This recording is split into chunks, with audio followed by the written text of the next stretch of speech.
Programang ito ay rated SPG. Striktong patnubay at gabay ng magulang ang kailangan. Maaaring may masiselang tema, lengguwahe, karahasan, sexual, horror o droga na hindi angkop sa mga bata.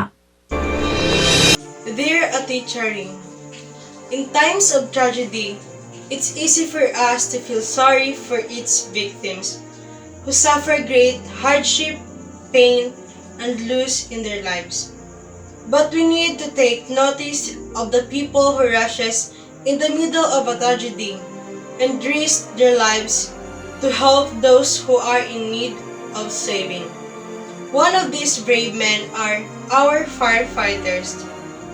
In the face of enormous obstacles and natural disasters, firefighters embody bravery, resiliency, and sacrifice. They provoke strong empathy and a sense of camaraderie, in addition to admiration through their stories and the hardship they faced. Disasters have a significant impact on firefighters' lives, testing not only their physical endurance but also their emotional and mental health.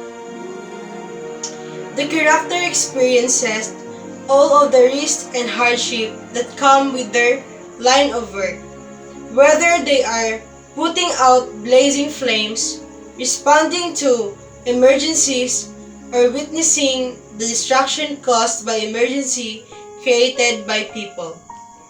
The character never wavers in their dedication to rescuing lives and defending communities in the face of great risk and adversity. Their bravery and selflessness are demonstrated by their constant will to face danger head-on, even in the most dangerous circumstances. Furthermore, the firefighters' remarkable skills and competence as firefighters are demonstrated by their ability to remain composed and make snap judgment under intense pressure.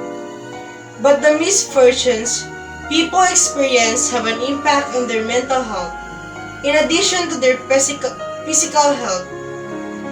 The emotional fallout from seeing tragedy and death leaves firemen reeling, and many find it difficult to balance the risks that come with their work, with a strong feeling of responsibility that keeps them going.